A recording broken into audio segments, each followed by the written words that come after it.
Le 30 janvier de l'année dernière, un certain S, artisan boucher de son état, qui chassait le lapin dans les marais enneigés du Nord, a découvert une petite cabane délabrée tendue d'une bâche en plastique.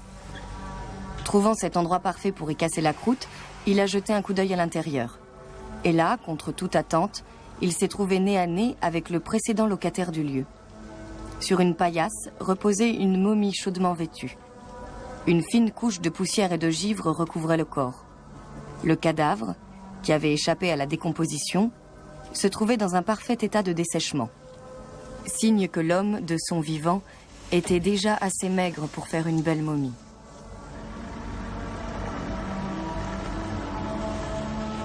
Entre ses jambes était coincé un cahier. Un document dans lequel le mort, par une délicate attention, relatait les circonstances de son propre décès. Les indications du mort, minutieusement consignées, permirent de conclure à un suicide par inanition. S'il avait fallu une bonne dose de détermination et de persévérance pour jeûner ainsi jusqu'à en mourir, les mobiles de ce suicide demeuraient inconnus. Le cadavre, celui d'un homme d'environ 40 ans, mesurait 1,76 m pour un poids de 36 kg. Une centaine de jours s'étaient écoulés depuis sa mort. Comme on ne savait rien de cet homme, ni son nom, ni sa profession, ni même l'apparence qu'il avait de son vivant, il s'avérait difficile d'établir son identité. Personne ne semblait s'affliger de la disparition de cet homme, oublié apparemment par la société. Certains détails laissaient supposer que lui-même avait pressenti cet oubli. On trouvera ici le texte intégral des carnets du mort.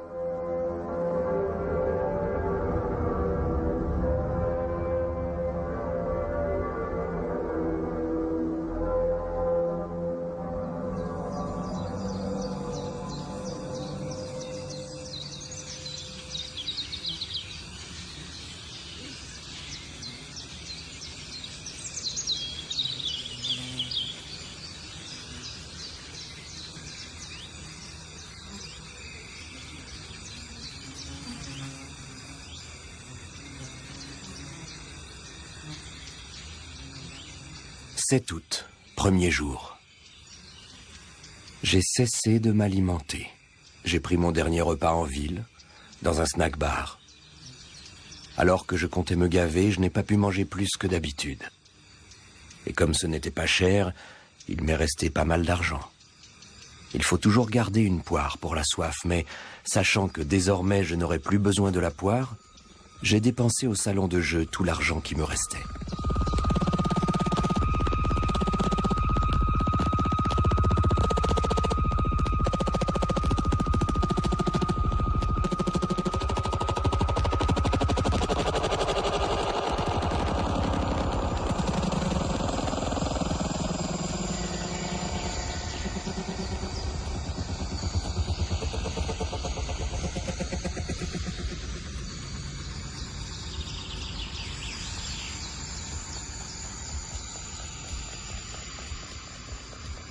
J'avais déjà mis dans un sac à dos tout ce dont j'aurais besoin pour préparer mon suicide.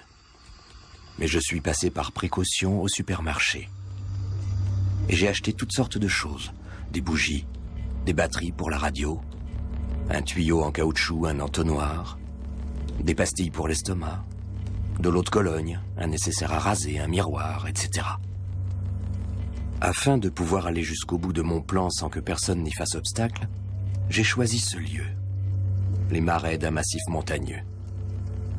Non que j'ai le moindre lien avec cette région, simplement j'y suis venu une fois quand j'étais étudiant et je me suis dit alors que c'était un bon endroit pour mourir.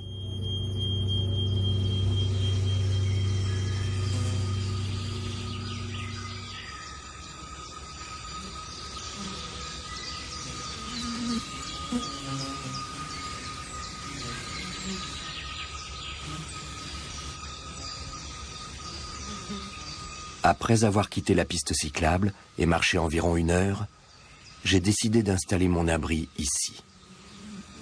Il suffisait de ménager un espace d'environ 6 mètres carrés entre les bosquets d'arbres. J'ai coupé quelques grosses branches que j'ai calées entre les troncs de 4 arbres et j'ai tendu par-dessus 3 épaisseurs de plastique. Avant la tombée de la nuit, l'abri, en gros, avait pris forme.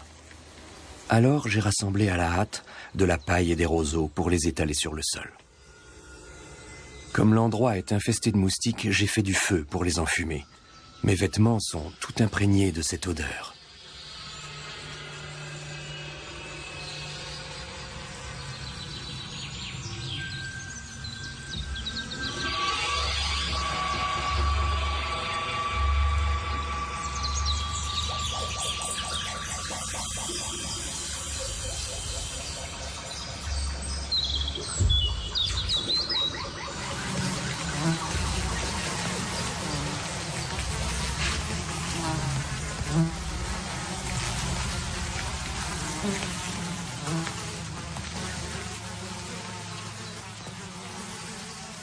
« 8 août, 2e jour.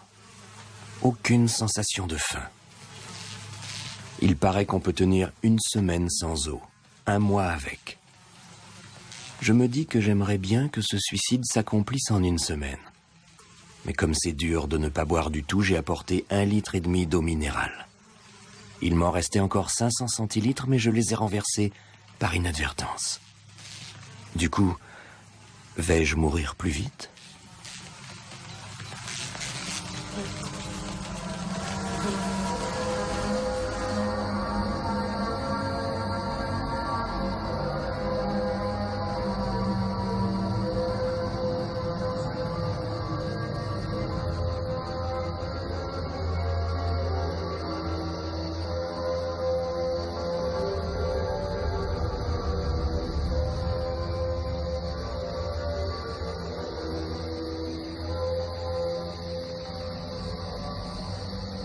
« 9 août, 3e jour. Rien à signaler. Le sol reste humide. Alors j'ai assemblé des branches pour faire un lit de fortune. J'ai aussi bricolé une étagère pour y poser mes livres et quelques autres objets. Pour favoriser l'écoulement de l'eau, j'ai creusé une rigole autour de ma cabane. J'ai bien travaillé. Le soir, tenaillé par une faim de loup, j'ai avalé de l'eau à grande gorgée. Je mangerai bien quelque chose de sucré.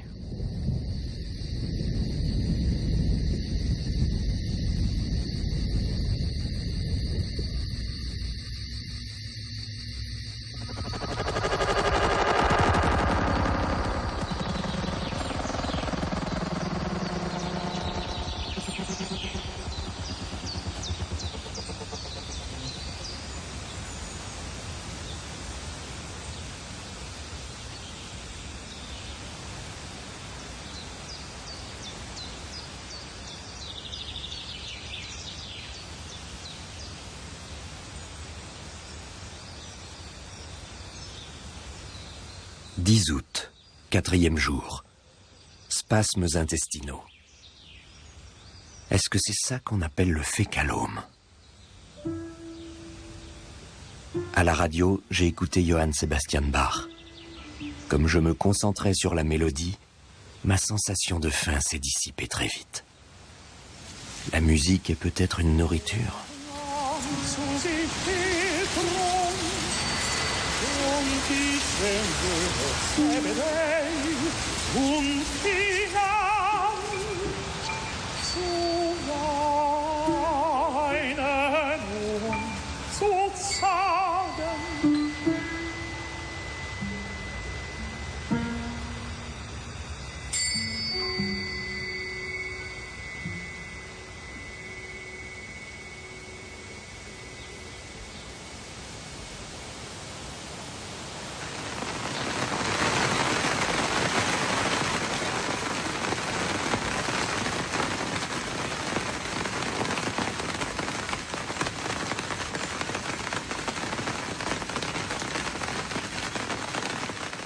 « 11 août, 5e jour.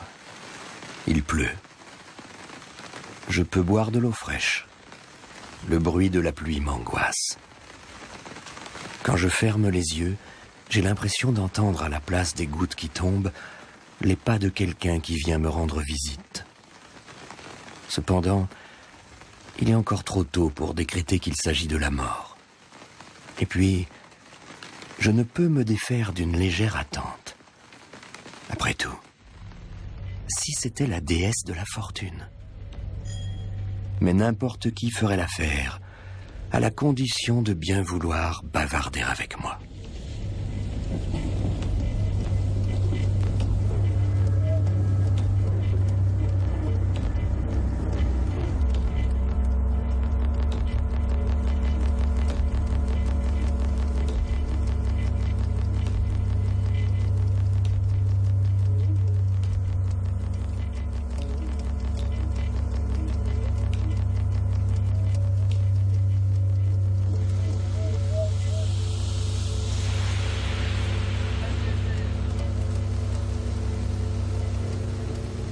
« 12 août, 6e jour.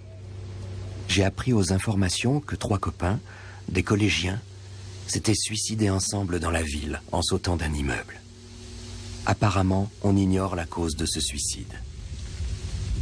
C'est grâce à la radio que j'ai de nouveaux amis.